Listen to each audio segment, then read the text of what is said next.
Hello everyone, the Victoria is here, and in this video I want to show you how did I baked a texture atlas for my Stardew Valley 3D project. So in my project I wanted to use texture atlases for several items because I kind of thought that it would be easier because there was like a metal table and some metal gadgets that could use the same material, and there were lots of wood planks there that could use the same material, and so on and so forth. And I kind of figured it would be nice if I could create some texture atlas for that part of the project. And I looked around for how can I create this texture atlas. I find a texture atlas creator plugin for Substance Designer, but I don't have access to Substance Designer, so that is not an option. And also came across Grant Abbott's video about how can one bake textures into one big texture atlas, but I did not quite like that solution because I wanted to bake. I wanted more like similar results that this Substance Designer plugin is creating. And so this is what I've come up with. So I figured that I am going to create some planes with specific sizes that matches the texture size I wanted for this whole thing.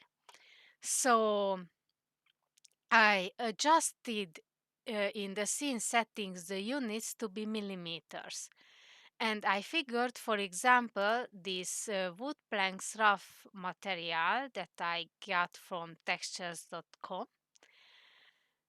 This should be 1K. The um, final texture result is going to be 2K. So 1K will be for this material, and I made this to be 1024 pixels wide square. And then I figured that for this material I need just 1024 width and 512 height. Same for this one. And this one was I think 1024 by 128. As far as I know, this is how I downloaded from textures.com. This one from ambient CG, and I figured that for this I need only just 300 pixels height, and I figured that if I go to the UV editing, what was this? Wood 63.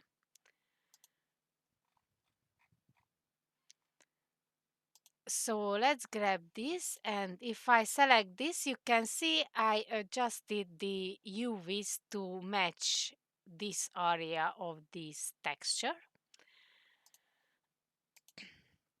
This one is just a simple window texture, really. I get it from pexels.com. I cut it out from a building's glass. I've got this tree ant from ambient CG. I figured that 160 by 160 will be enough for it. And a metal one 640 by 210.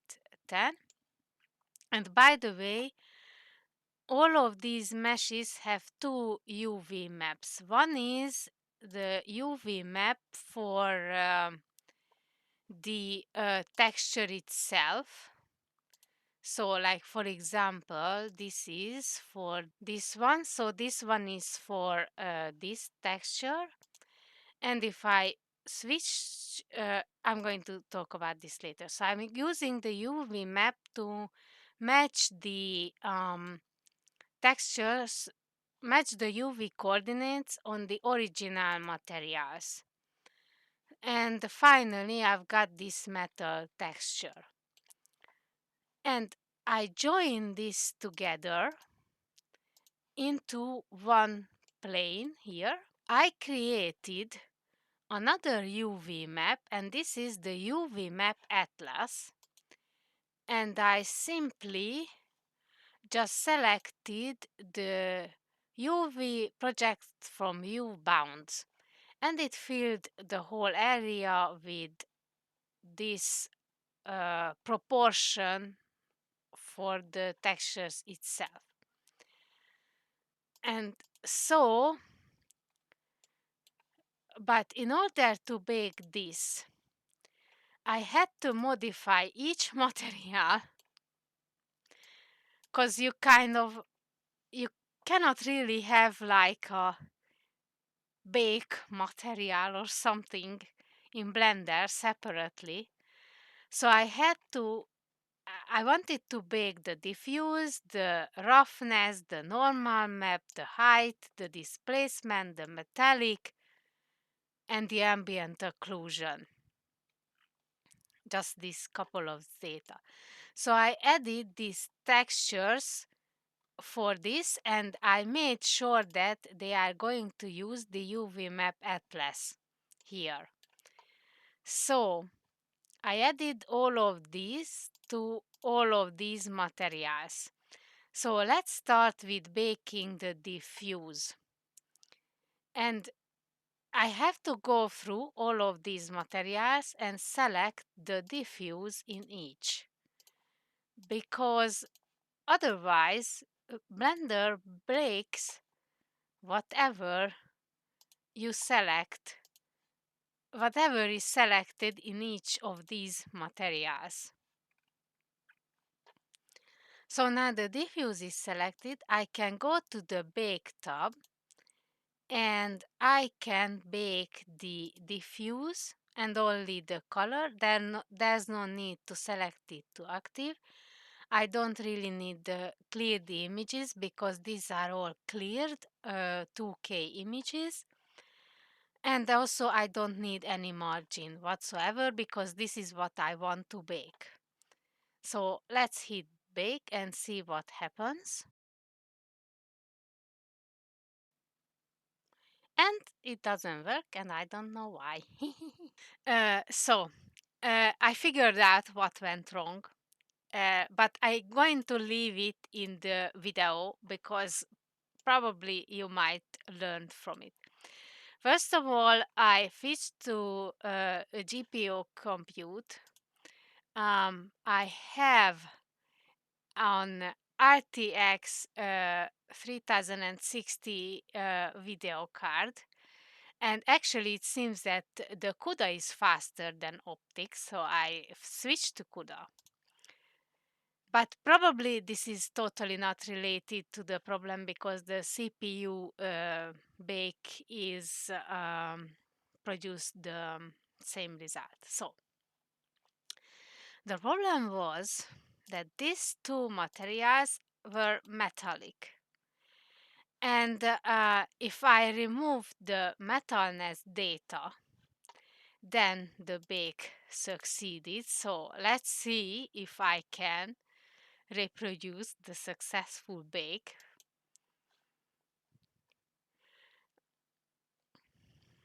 So it seems that the metalness could affect the diffuse bake, apparently. And voila, everything works just fine. Let's save this image now that we've got this perfect diffuse atlas. And now let's see if we can bake the normal map. So we have to switch to normal here and then go through all of these materials and switch to the normal map texture. I'm going to enlarge it. So this is the normal map on top. In each and every one of them, normal map, normal, and then normal here, yes, indeed, normal, and the normal. And also, in case of the normal map, I am going to clear the image because for non-normal things, it has to be sort of this pink color. So let's bake. And let's see if the cake is going to be, the atlas is going to be fine. There is an error too with this one at, at the bottom. I have to figure out what the hell is wrong there. So actually I figured out what was wrong with this bake. The normal map is this file for this material. And if I looked at in the image editor, then it was completely empty simply because the image was pointing to the to a non-existent location, and hence the normal map wasn't loaded at all. Now let's see if I can bake the normal perfectly now. Let's select the normal map here and let's bake it again.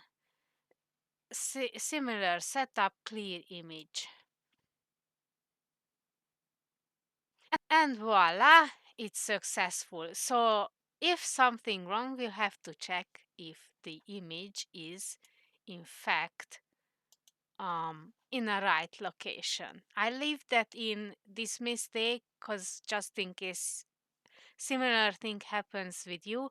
The thing is I relocated this file in order from the project in order to do this recording, and that is the reason why the image links got broken. And as you can see, I've got plenty of images, and obviously I wasn't able to fix all of these problems. So now let's go through the roughness. So let's select the roughness map here.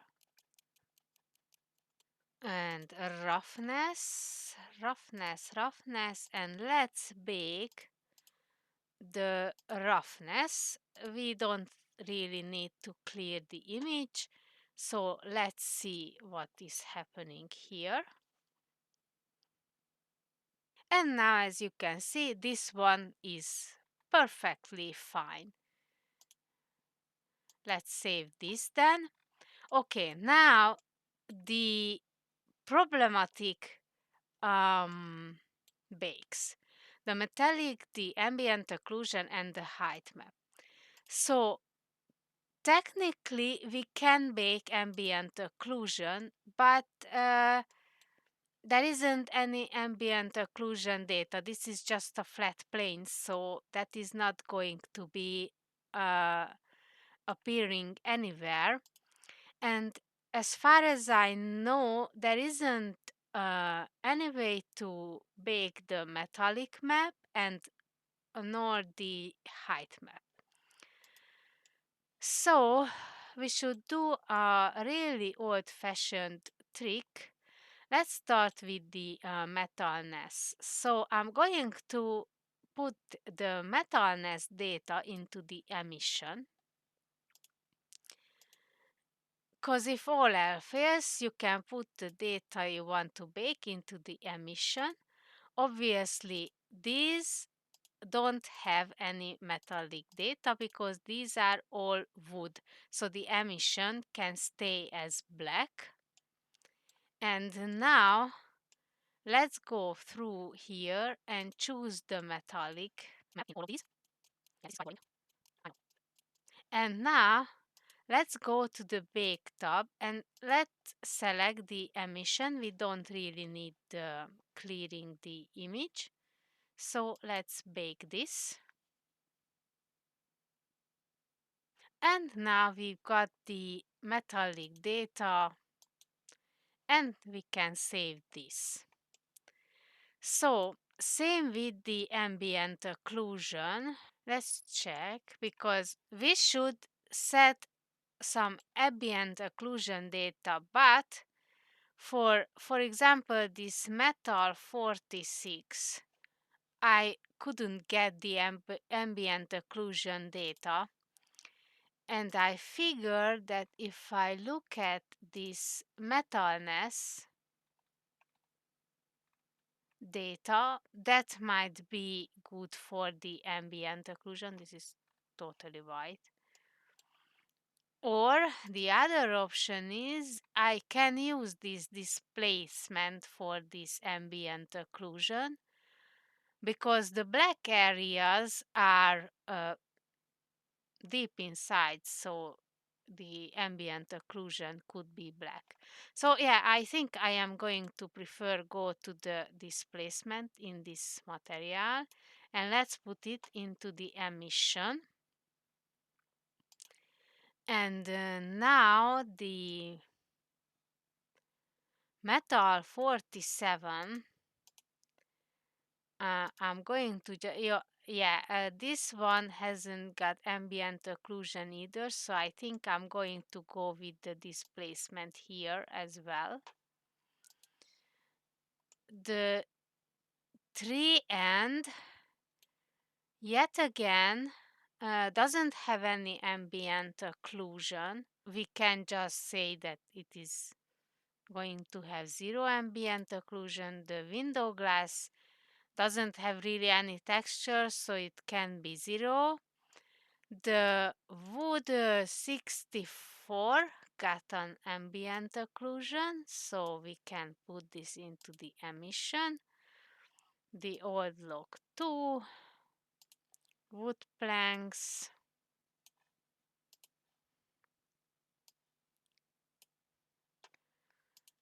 and finally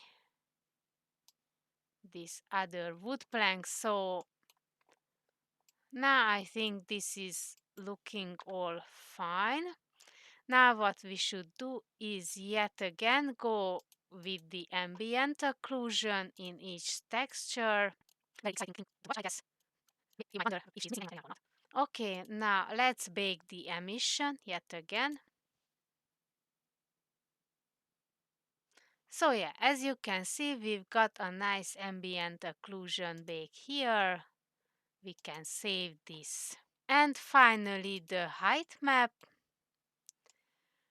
Uh, Now the displacement is in the emissions, so we don't have to do anything. Here's the same. The tree end doesn't really have any height map. I think this roughness map could be a good height map. So let's go for that one. For now, window glasses totally doesn't have a height map, so but this time we can go with the value 1 because it is like a nice flat area, and I think for that the value 1 will be better. And now let's grab the height data for the other textures.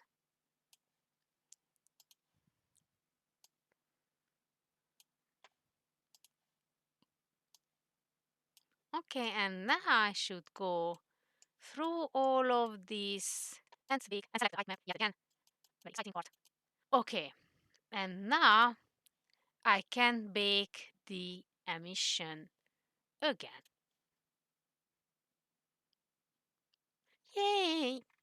We've got our height map! Isn't this awesome? So this is what I've figured out to create this kind of atlas map. If you have any better way to do this, which is could be less tedious and I can achieve the same results. So this kind of texture atlas, and preferably something free solution. I would appreciate if you would let me know about it in the comments below. Still, I hope you could learn something from this video, and I hope you enjoyed it, and see you in the next one. Goodbye for now.